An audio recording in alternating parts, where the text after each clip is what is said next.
Classes में आप सभी को स्वागत है। मैं आप लोग से सबसे पहले रिक्वेस्ट करूंगा कि जो भी ये वीडियो को देखते हैं वो सबसे पहले आप लाइक कीजिए, अभी लाइक कीजिए और कुछ लिख दीजिए कमेंट में। आप वीडियो देख सकते हैं। बार बार आप रिक्वेस्ट आपसे यही करेंगे कि आप लाइक कीजिए, नीचे कमेंट में कुछ लिखिए, उसके बाद आइए वीडियो देखिए, है ना। आज आप लोग के बीच में कक्षा 10 साइंस एनसीईआरटी का अध्याय 4 कार्बन एवं उसके यौगिक का भाग 3 लेकर के आए हैं।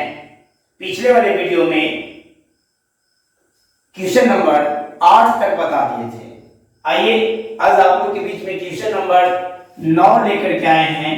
यह क्वेश्चन बताता है, आप लोग से पूछता है, हमें से पूछता है, कार्बन एवं उसके यौगिक का उपयोग अधिकतर अनुप्रयोगों में, कार्बन एवं उसके यौगिक का उपयोग अधिकांश अनुप्रयोगों में, अधिक प्रयोग में ईंधन के रूप में क्यों किया जाता है। तो जो जौन लायक रहेगा वही लायक में प्रयोग किया जाता है।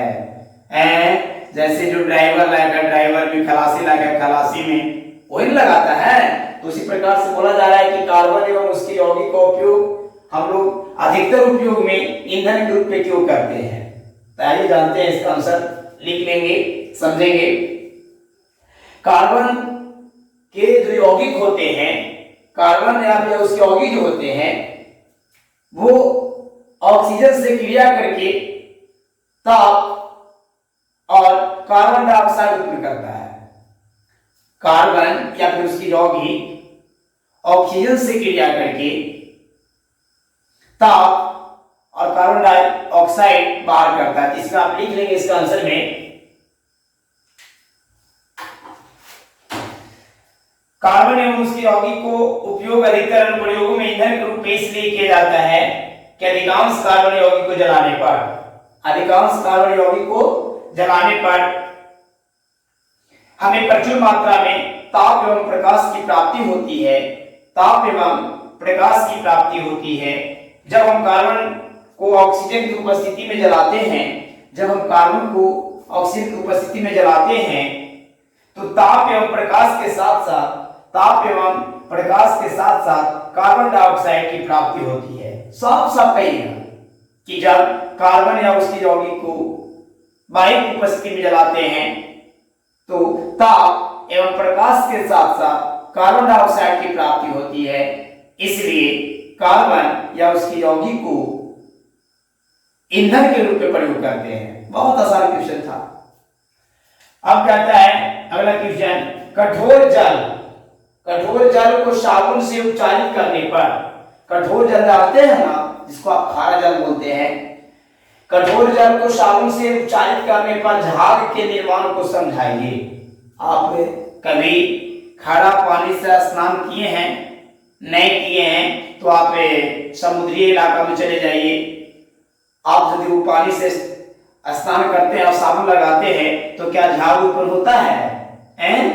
तो वही पूछ रहा है कि कठोर जल को साबुन से उपचारित करने पर झाग के निर्माण को समझाइए। झाग उसको फेन बोलते हैं, फेन नहीं फेनारा कहते हैं ना।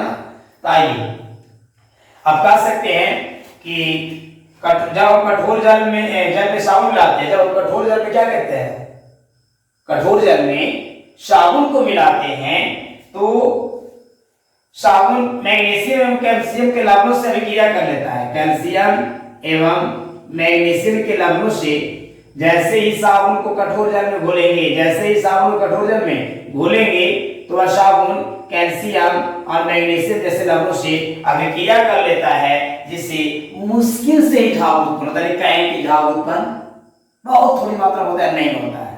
फिर से पूछता है कि कठोर जल में साबुन के उपचारित करने पर झाग के निर्माण को समझाइए। तो जब कठोर जल में साबुन को मिलाते हैं तो जल में उपस्थित कैल्शियम और मैग्नीशियम से वो क्रिया कर लेता है और बहुत मुश्किल से झाग उत्पन्न करता है। मुश्किल मतलब कि बहुत कठिनाई से, ना के बराबर झाग उत्पन्न होगा, आपको मनमानी नहीं होगा।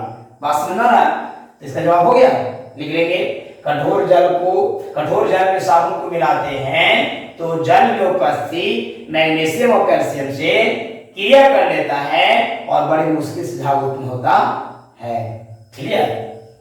चलिए, यदि आप लिटमस पत्र से एक सूचकांक है यानी एक सूचक है लिटमस, यदि आप लिटमस पत्र से साबुन की जांच करें, लिटमस की प्राप्ति लाइकेन के पौधा से करते हैं।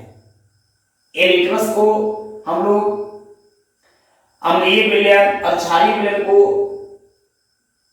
पता करने के लिए, जांच करने के लिए करते हैं। तो यदि आप लिटमस पत्र से साबुन की जांच करें तो आपका परीक्षण क्या होगा?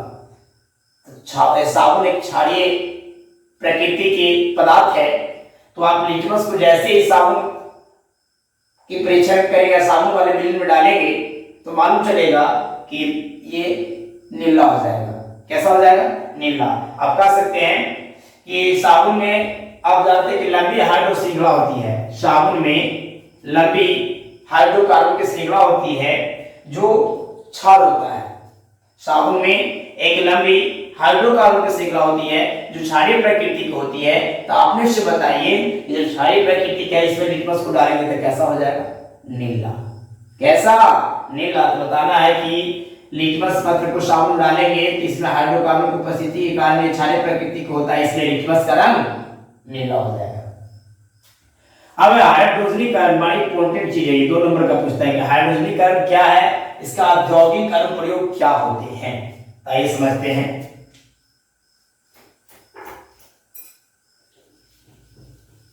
कहना है हाइड्रोजनीकरण में असंतृप्त हाइड्रोकार्बन को, असंतृप्त समझते हैं ना, असंतृप्त हाइड्रोकार्बन 2 प्रकार के, असंतृप्त और एक संतृप्त।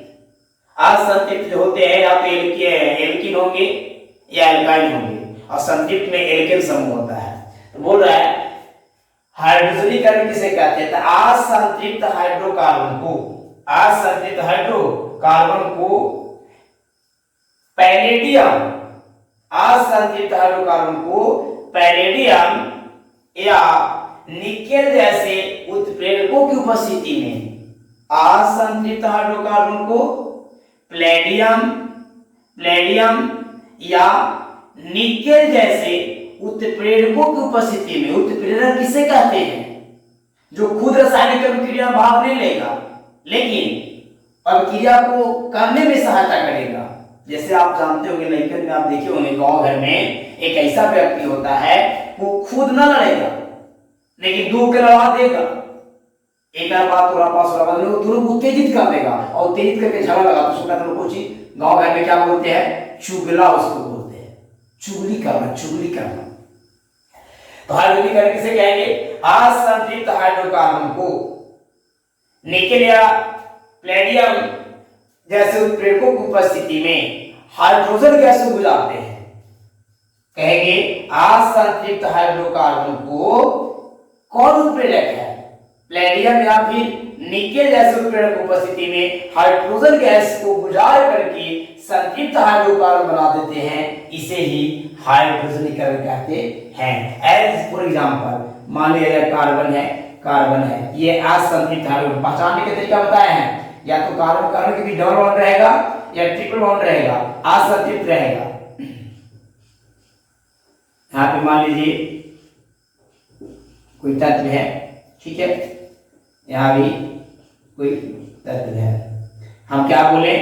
यह असंतृप्त हाइड्रोकार्बन है ना, इसको निकेल उत्प्रेरक है, इसकी उपस्थिति में शर्त क्या कर रहा है कि हाइड्रोजन गैस को गुजारेंगे तो ये संतृप्त हो जाएगा। क्या हो जाएगा? संतृप्त हो जाएगा। ठीक है,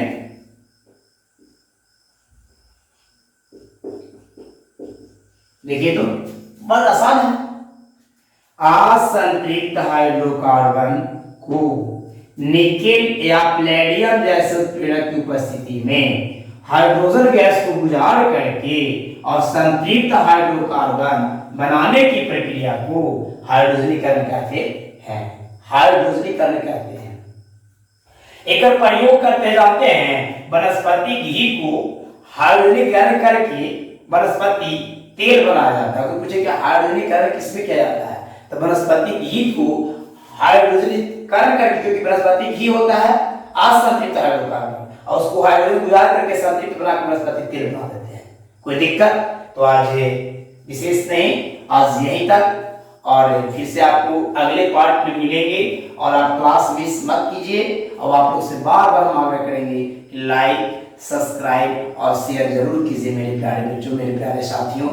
जो भी ये वीडियो को देखते हैं, हमारे गार्जियन हो बच्चों को, या 10th क्लास के कोई व्यक्ति हैं, मैं उनसे बार बार रिक्वेस्ट करूंगा कि हमारे चैनल को सब्सक्राइब कीजिए और ये वीडियो को जरूर देखिए, शेयर कीजिए। धन्यवाद, थैंक्स।